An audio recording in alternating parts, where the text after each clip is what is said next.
So hello everyone, आज हम बात करेंगे व्हाट इज़ योग। योग क्या है? सो हम लोग सब बात करते हैं कि हम योग कर रहे हैं, योगा कर रहे हैं। आज सब लोग पार्क में मिलके योगा किया। 21 जून को हम लोगों ने इंटरनेशनल योगा डे बनाया। बट व्हाट इज़ योग? एक्चुअल में योग क्या है? अगर आप डेफिनेशन देखें, योग मीन्स जोड़ना, राइट? तो हम किसको जोड़ रहे हैं यहाँ पे? वी आर एडिंग, हम जो जोड़ रहे हैं शरीर को अपनी आत्मा के साथ जोड़ना।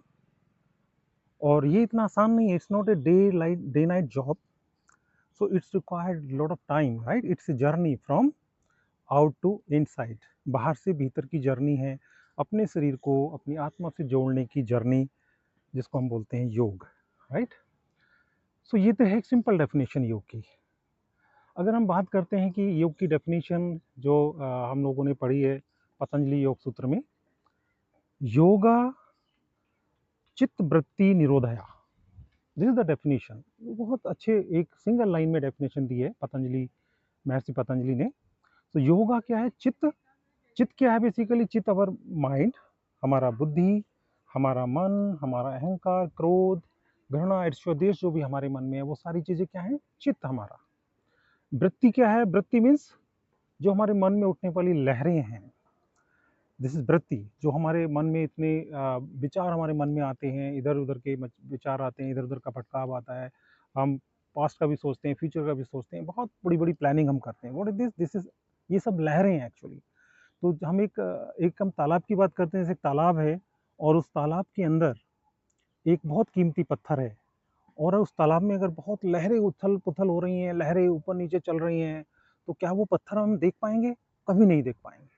तो जो हमारा मन है वो उस तालाब की तरह है, और जो हमारी आत्मा है वो उस पत्थर की तरह है। तो हम कभी उसको ढूंढ ही नहीं पाएंगे, उससे हमारा जुड़ाव भी नहीं हो पाएगा। तो वृत्ति मीन्स हमें अपने मन में उठने वाली जितनी लहरें हैं, निरोधया। निरोधया मतलब उन सबको शांत करना है, उन सबको दूर करना है। तो योगा चित्त वृत्ति निरोधया, तो अपने चित्त को शांत करना है और अपनी वृत्ति को शांत करना ही योग है। बट ये इतना आसान नहीं है। चित्त अगर हम बात करें, मन, बुद्धि, जिसके अंदर हमारे मन के अंदर 5 तत्व हैं, बहुत 5 सेंसेस हैं हमारे, हमारी जीवा, हमारी आंखें, हमारे कान, राइट? और हमारी, हम जो नाक, हम जो सूंघते हैं, जो हमारी त्वचा है, ये सारी हमारी जो इंद्रियां हैं, ये सारे मन मन इसको कंट्रोल करता है। तो जब तक मन की सारी इंद्रियां कंट्रोल में नहीं होंगी, हमारा मन शांत नहीं होगा। चित्त के अंदर जो हमारे इतने सारे थॉट हमारे बुद्धि में है, माइंड में है, जिसकी वजह से हमें अहंकार होता है, अहंकार, क्रोध, घृणा, बहुत सारी चीजें पनपती हैं, आगे आती हैं। और मन, इन सब को, चित्त को शांत करना, it's not very easy job. ये डे नाइट का जॉब नहीं है, बहुत लंबी जर्नी है। तो इसलिए इसमें सालों लग जाते हैं, इसको हमें इस जर्नी को कंप्लीट करने में, साधने में, from journey from body to soul. तो इसी का एक सिंपल वर्जन है, एक डेफिनेशन और है योग की, जो भगवान श्री कृष्ण जी ने भी भगवत गीता में बोला है, योगा कर्मसु कौशलम। योगा कर्मसु कौशलम मीन्स अपने कर्मों को कुशलता से करना ही योग है।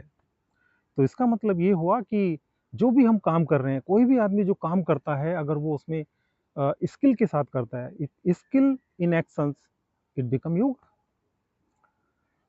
सो अगर हमें, इसका मतलब ये हुआ कि जो भी डॉक्टर है, फॉर एग्जांपल, अगर वो कोई सर्जन है, कोई डेंटिस्ट है, अगर वो अपना पूरा शिद्दत के साथ अपने पेशेंट को ठीक कर रहा है, ट्रीटमेंट दे रहा है, तो ही इज डूइंग योगा। कोई सॉफ्टवेयर इंजीनियर है, वो पूरा सॉफ्टवेयर डेवलप कर रहा है, then he is doing the yoga. Similarly कोई पायलट है, कोई ड्राइवर है, if is running the car और flying this plane, then he is doing the yoga. Similarly ये जितने भी प्रोफेशन की हम बात करें, चाहे वो कारपेंटर है, ड्राइवर है, सिक्योरिटी गार्ड है, माली है, जो माली अपना काम कर रहा है तन मन से, पूरी शिद्दत के साथ पौधों को लगा रहा है, सींच रहा है, पूरा देखभाल कर रहा है, इज डूइंग द योगा। तो हर आदमी अपने काम को अगर पूरे मन से करे, पूरी शिद्दत के साथ करे, पूरे डिसिप्लिन के साथ करे, और उसमें इम्प्रूवमेंट भी करता जाए, अपनी जैसे जैसे एक्सपीरियंस होता है, जैसे जैसे उसकी नॉलेज बढ़ती है, उसके साथ डे बाय डे इम्प्रूवमेंट भी करता है, और उसको शिद्दत के साथ करता है, तो it become a yoga for everyone. और उसको फिर एक एक्सपीरियंस होने के बाद उसको एक नेक्स्ट लेवल पे लेके जाता है, फिर उसको लोगों के साथ शेयर करता है, अपनी नॉलेज को शेयर भी करता है, देन उसको रेगुलर प्रैक्टिस करता है, देन इट्स योगा। तो योगा कर्म सुकौशलम। तो कुशलता तभी आएगी जब हम उसको रेगुलरली करेंगे, डे बाय डे इम्प्रूवमेंट करेंगे, लोगों से शेयर करेंगे, तो ये तो बहुत ही अच्छा है कि हम लोग जो भी काम कर रहे हैं 24/7 उसको अगर पूरे मन से, पूरी बुद्धि के साथ, बुद्धिमत्ता के साथ, पूरी ईमानदारी से करेंगे तो वो काम हमारा योग हो जाएगा। तो सब ये तो हमें बहुत अच्छी डेफिनेशन हुई कि हमें सुबह मॉर्निंग में पार्क में जाके जो हम थोड़ा आसन प्राणायाम करते हैं, this is not only yoga, this is very small part of the yoga. Yoga is a big journey 24/7 जो हम सोचते हैं, करते हैं, परफॉर्म करते हैं, वो सारी चीज योगा है basically. So this is wonderful definition which I really learned from Bhagavad Gita and from the Patanjali योग सूत्र। तो इसके बाद एक मेरे मन में आता है कि अगर हम बात करें योग, तो हमने अष्टांग योग मैंने पढ़ा है, उसमें अष्टांग योग में जो है there are 8 Sopan, 8 limbs of अष्टांग योग। तो योग में 8 जो हमारे पिलर हैं उसमें से आसन और प्राणायाम बहुत छोटा सा हिस्सा है। उन 8 की अगर बात करें तो सबसे पहला है यम, दूसरा है नियम, तीसरा आपका आसन, प्राणायाम, प्रत्याहार, धारणा, ध्यान एंड समाधि। So these are the 8 milestone or 8 major element or you can say pillar of the entire योग journey। तो ये समझना बहुत जरूरी है। अगर हम रियल में योग की डेफिनेशन समझना चाहते हैं तो इन 8 सोपान को एक बार ब्रीफ इनको समझना बहुत जरूरी है। तो I tell you one by one. Okay, तो प्लीज आप नोट डाउन कर लेना और इसको ध्यान से सुनिएगा प्लीज। सो सबसे पहले मैं एक्सप्लेन करता हूँ yama. Yama is basically social discipline. Social discipline नैतिक व्यवहार में जो हमारे आते हैं, सबसे पहले आता है start from ahimsa, ahimsa non violence. Second is satya, truthfulness. Third is asteya, non stealing. Fourth one is brahmacharya, self control. And fifth one is aparigraha, non possessiveness. One by one I tell you. Ahimsa, ahimsa मतलब हमें फिजिकली कोई अहिंसा किसी के साथ नहीं करनी, फिजिकल कोई बोलते हुए कोई अब्यूज नहीं करना, हमें कोई गाली गलौज नहीं करनी है। इवन मन से भी हमें किसी के बारे में गलत नहीं सोचना है। तो मनसा वाचा कर्मणा तीनों तरह की हमें अहिंसा को फॉलो करना है। कितनी बड़ी बात बोली गई है नैतिक व्यवहार में।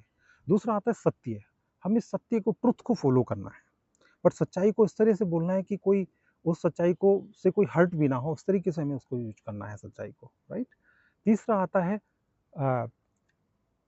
नॉन स्टीलिंग, अस्ते। अस्ते में क्या आता है कि मान लो जिस पे कोई हमारा हक नहीं है, जो चीज़ हमारी नहीं है, जिसको किसी और ने किया उसका क्रेडिट नहीं लेना है। मान लो किसी के पैसे हमारे पास ज़्यादा आ गए तो उसको रिटर्न करना है। तो अस्ते मीन्स किसी दूसरे का हक हमें नहीं लेना है, उसको वापस करना है, जिसकी पात्रता है उसको मिलना चाहिए। और चौथा आता है ब्रह्मचर्य, सेल्फ कंट्रोल। हमारी पांचों इंद्रियों पे हमारा कंट्रोल होना चाहिए। फॉर एग्जाम्पल, मुझे डॉक्टर ने बोला कि मीठा नहीं खाना है, और मेरे सामने किसी पार्टी में बहुत अच्छे अच्छे गुलाब जामुन रखे हुए हैं, और ये मेरा डिसीजन होना चाहिए कि मुझे पिक करना है कि नहीं खाना है। इतना कंट्रोल अगर मेरे ऊपर इंद्रियों पे है, देन आई एम रियली ब्रह्मचर्य का पालन मैं कर रहा हूँ। पूरी इंद्रियों को अच्छे से, वो बेसिकली इंद्रिया के हमारे रिसोर्सेस हैं, उन रिसोर्सेस को हमें यूटिलाइज करना है अपने आगे बढ़ने में, अपनी आगे योग की जर्नी में, आगे एजुकेशन में, अपने जो भी हमारे आगे माइलस्टोन है उसमें यूटिलाइज करना है। नहीं तो वो क्या है, वो रिसोर्सेज वेस्ट हो जाएंगे, राइट। एंड पांचवा आता है हमारा अपरिहार्य, नॉन पॉजेसिवनेस। जो चीज़ें हमें नहीं चाहिए उनको, बहुत ज़्यादा चीज़ों को कलेक्ट करते जाओ, इकट्ठे करते जाओ जो किसी और के काम आ सकती हैं, तो उस तरीके से उसको लोगों को देना शुरू कर दें। जो चीज़ हमारे फायदे की नहीं है उसको अननेसेसरी संग्रह करते जाएं, कलेक्ट करते जाएं, this is not good, this is अपरिहार्य। तो ये 5 चीज़ें हमारी होती है सोशल डिसिप्लिन में आती हैं। तो दूसरा आता है नियम, जो कि हमारी पर्सनल डिसिप्लिन से रिलेटेड है, राइट, हमारे व्यक्तिगत व्यवहार से रिलेटेड है। उसमें आता है सोच, क्लीनलीनेस, संतोष, कंटेंटमेंट। थर्ड आता है हमारा वी कॉल एज तप, तप मीन्स डिसिप्लिन। थर्ड, फोर्थ आता है स्वाध्याय, सेल्फ स्टडी। एंड फिफ्थ आता है, इसमें आता है Ishvara pranidhana, surrender to divine, surrender to higher power, right. So हम वन बाई वन डिस्कस करते हैं। सोच, क्लीनलीनेस, तो जैसे हम आउटर शरीर की, बाहरी शरीर की हम सफाई करते हैं, अपने सराउंडिंग की, अपने घर की, अपने सोसाइटी की, राइट, वैसे we have to clean our inner thought, अपने माइंड की, अपने इनर ऑल पूरी बॉडी की हमें क्लीनिंग चाहिए, करनी होनी चाहिए। तो दिस इज रिलेटेड टू सोच। दूसरा आता है संतोष, कंटेंटमेंट। अगर जो भगवान ने हमें दिया है उसमें हमें संतुष्टि रखनी चाहिए, और हमें बिल्कुल लैकिंग का इमोशंस नहीं रहना चाहिए कि हमारे पास ये भी नहीं है, ये भी नहीं है, ये भी नहीं है। अगर ऐसा रहेगा तो हम तो फिर ध्यान, आगे की जर्नी कर ही नहीं पाएंगे। तो ये मान के चलिए कि जिसके लिए हमारी पात्रता है वो हमारे पास है, जिसके लिए हम डिजर्व करते हैं वो हमारे पास है, ऐसा सोच के चलिए, मान के चलिए, और ऐसा ही होता है।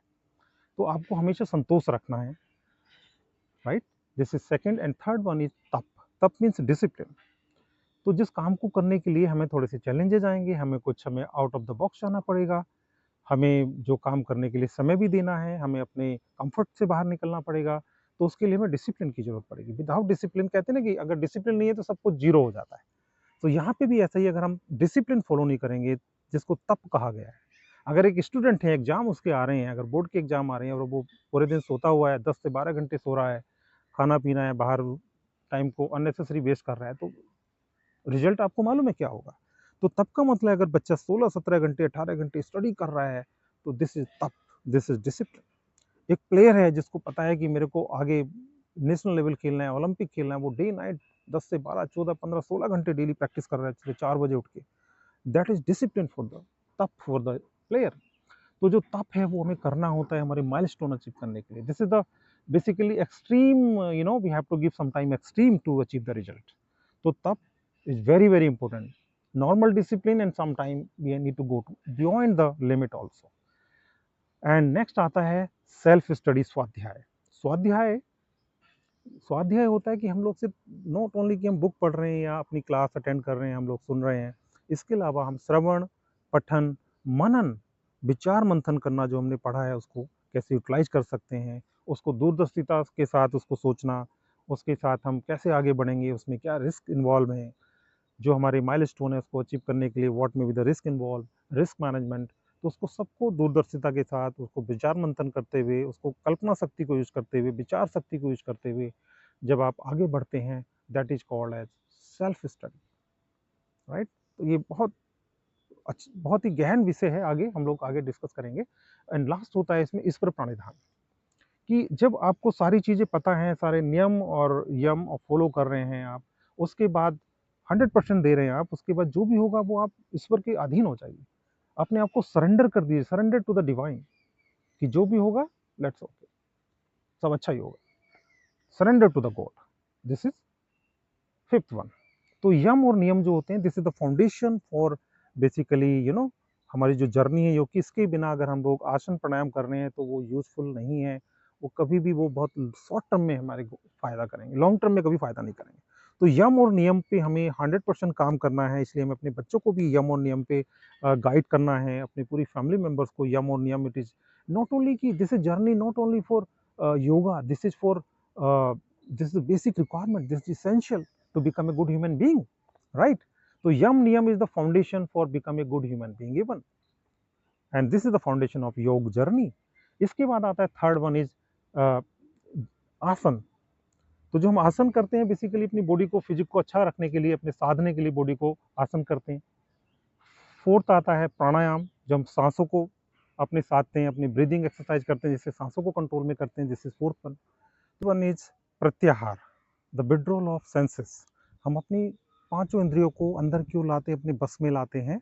It is basically turning attention inside by controlling all external distractions.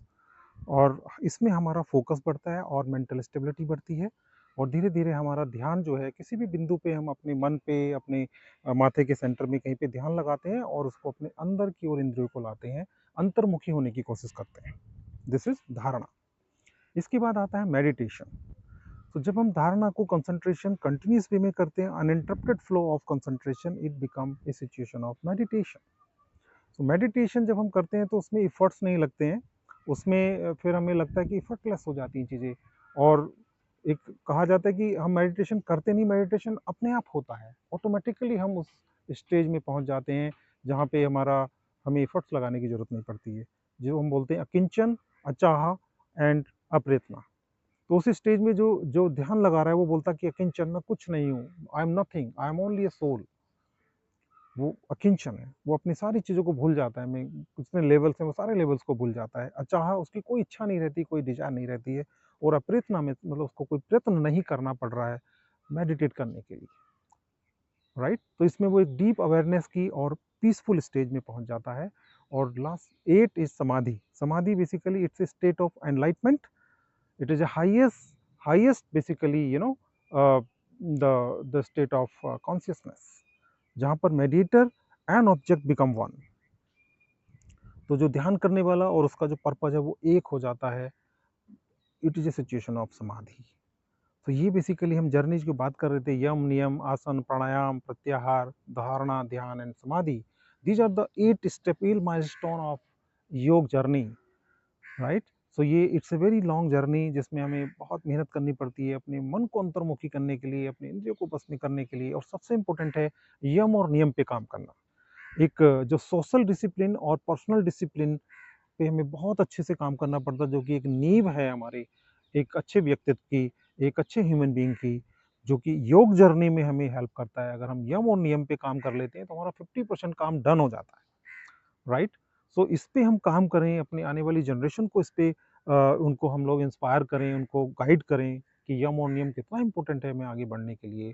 और 21वीं शताब्दी है, एआई और चैट जीपीटी की लाइफ है, बट स्टिल यम और नियम हमें हमेशा चाहिए अच्छे व्यक्तित्व के लिए, अच्छे चरित्र के लिए, अच्छे ह्यूमन बीइंग बनने के लिए। यम एंड नियम इज वेरी वेरी इंपॉर्टेंट।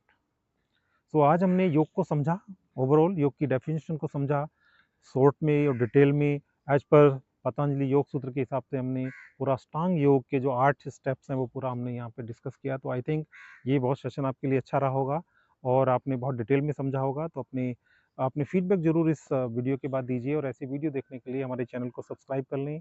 तो thank you very much and take care yourself.